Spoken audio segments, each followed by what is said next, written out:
The ZTE Blade A3 2020 is a very good budget phone, but just like other budget phones, this one's fortunately unfortunate. You're probably wondering what do I mean by that, but you'll see at the end of the video.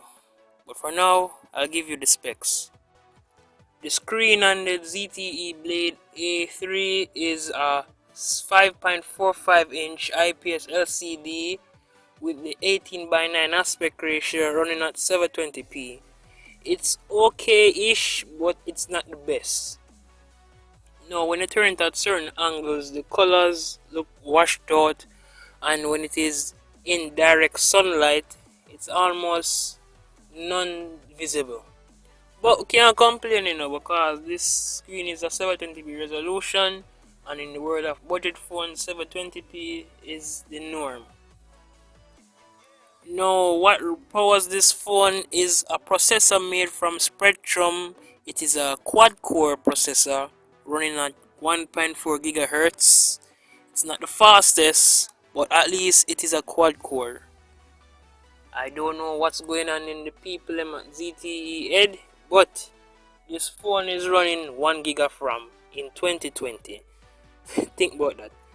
And also, it has 32 gigs of storage in 2020 as well. This phone, I tell you, 1 GB RAM and 32 GB of space, when other budget phones have 128 GB and at least 6 GB RAM. But we can't complain, this is the phone you get at this price point. Now let's talk about the cameras. Starting with the front, we have a 5 megapixel selfie camera. Since it's a budget phone, don't expect god tier camera quality. So it takes some okay shots in the day, but night just don't use the camera at all. And then we turn the phone around to the back. The blasted back. If I had one word to describe the back camera, it would be an atrocity. The 8 megapixel that ZTE plan to put in this phone is utter garbage. It's like them find a tablet from 2014, take out the camera out of that and train on this. That's how garbage the camera quality is. And they claim that this camera has autofocus, when it is a total lie. It does not have autofocus, not at all. My father has a Samsung Galaxy J2 core that also has an 8 megapixel camera, and guess what, it has actual autofocus and it takes picture way better than this camera.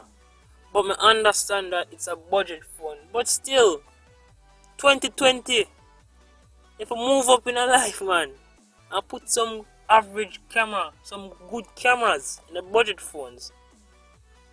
Why?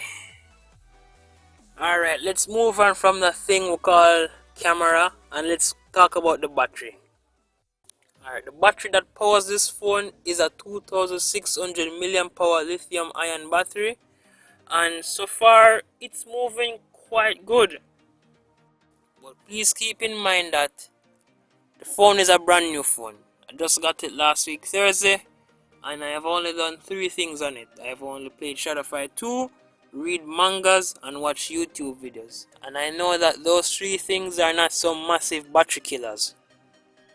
But I am not the average user. The average user might get around 6 to 7 hours of battery time by doing things such as Instagram, web browsing, YouTube watching, phone calling, etc. And the power user, like the gamers, might get around 4 to 5 hours of strictly games alone. And the reason for that good battery life is due to the fact that this phone is running a special software. And then we segue on to the software. And the software that allows such good battery life is Android 9 Go Edition. And when Android 9 was introduced, it was mostly focused on getting excellent battery life. And that focus was trickled down into the Android 9 Go Edition to give even better battery life than Android 9. Because Android 9 Go Edition is stripped down. And for those who don't know, The Android Go editions are stripped down variants of the main or the full version of Android. So you get things such like YouTube Go, Gmail Go, Google Go, etc. It was made for low-end hardware like this phone. And we now reach the section of this video where I will give my top 5 most disliked things about this phone. Number 1. There is no Type-C on this device. Now, being that this phone is a 2020 version, I expected Type-C, but there is none. We'll get stuck with micro USB. Now I understand that they need to keep the cost down, but still, go to Type-C. Micro USB outdated. Number 2, this phone has a hybrid earpiece. What that means that the speaker and the earpiece are built as one. No, I don't know if that is some cost reduction something, but that was a wrong move. God forbid if the earpiece suddenly got damaged. Speakers and earpiece should be separate. Number 3, there is no recovery boot menu. What that means that if something goes wrong with your phone and you need to hard reset it via the volume and power buttons, you cannot do it. Here's a clip with a Huawei Y360 and my Blade A3. Look at the difference. You will see that the Huawei Y360 goes perfectly fine into the recovery menu, but the A3 just boots up into the system. That's very bad. Seeing that I cannot go into the recovery menu raises a lot of red flags for me. Lots of red flags. And this is a Chinese made phone. Not to get too conspiracy theorist on you guys, but it raises a lot of red flags. Number 4, the Android security patch level is outdated. This phone was released on May 5, 2020. The Android security patch on this phone is also May 5, 2020. Now it is December 15. So where's the June, July, August, September, October, November 6 security patch levels I should have been getting? But where are they? The fifth and final gripe I have with this phone is that it is running an outdated Android OS. Out the box, the phone is running Android 9 Go edition. And if you don't know, Android 9 Go edition came out 2018. Now this phone is a 2020 version, and I expected it to be out the box with Android 10 Go edition, but that's not the case. Now I have no knowledge with ZTE reputation of updating their devices, but I beg a ZTE, please update this phone to Android 10 or even 11, because 11 got released September, 11 Go edition. Please. Now we reach at the end of the video, and the question everybody have right now is, should I buy the ZTE Blade A3 2020? The answer is complicated. You see, there's this chart I've made, and it has 5 devices on it that includes the ZTE A3. First we have the ZTE Blade A3, the ZTE Blade A5, the Alcatel A1, the Digicel DL3 and Digicel DL3 Pro. The prices that you are seeing right now, or you will be seeing very soon, are the prices that I have attained from both carriers' websites. Both carriers are Digicel and Flow. I know that you will not see this on the list, but I got this phone for approximately $6,231, and compared to the price list on this chart, this phone looks to be the cheapest. But it was in my situation, I got it on a deal, so the prices that you see will be greatly affected by location and promotion deals. So the way I got my discounted price was that I had to have a Digicel chip and got it port over to a Flow chip, but there was one problem. I had no Digicel chip. So what I had to do was to go to the DSL store, purchase a chip for $731, come back to the Flow store, port over the chip to the Flow network, and that's how I got my phone reduced to $5,500, and that's when you add it up together, $6,231 in order to get the phone. But now I will be basing it off the worst case scenario, which is that you would not get any deals, so I'd use the full price with GCT.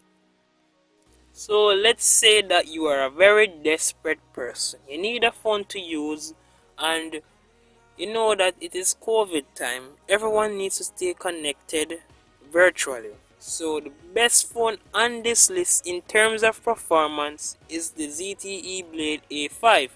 It has 2 gigs of RAM, and it has an octa-core processor, and it has a 13 megapixel camera. So with those 3 points, it is the best phone in terms of performance. The best priced phone on this list is the Digicel DL3 Pro. And I know what you're going to say. It is not the cheapest phone on this list, but hear me out. The Digicel DL3 Pro has a 5.5 inch 18:9 aspect ratio screen running at 720p resolution, which means it has one of the biggest screen on this list. Not only that, it has 32 gigs of space, which means again it has one of the biggest space on this list. And then to the cameras, we have a 5 megapixel plus a 2 megapixel telephoto, dual cameras at the rear. It's not the best, but it's there. And then we move on to the RAM. It has 1 gig of RAM, which is not the best phone in terms of the RAM, but it is what it is. And then the batteries, it has a 3000 milliamp hour battery, which means again it has one of the biggest batteries on this list.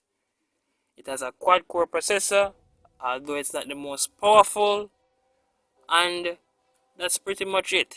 That's why it is the best price to performance ratio phone. Now we return to the question of the video. Should you buy the ZTE Blade A3 2020? That's a mouthful. The answer is no. If you are a first time smartphone buyer, do not buy it. Trust me, there's something out there that is better. You see, if you're really desperate, then look towards the Digicel DL3 Pro. It's the best price to performance ratio. And if you're not that desperate, then you should search around at your local phone seller. Just search around. You might find a used Samsung Galaxy, a used iPhone, a used OnePlus, a used Nokia, used Pixel, a used etc. that will offer better specs at a similar price. And if you are an existing Flow customer that you just need a new phone, you should probably think about it, because just put it this way: if you save up a little bit more money, save up more thousands of dollars, you might get to upgrade to the A5. That's if you call it an upgrade. And if you put even more money on that money, you might get to upgrade to the Samsung Galaxy A11. So think about it. But with that, that is the end of the video. Please like, subscribe, press the notification bell after you subscribe, share, comment, and I'll see you all next time.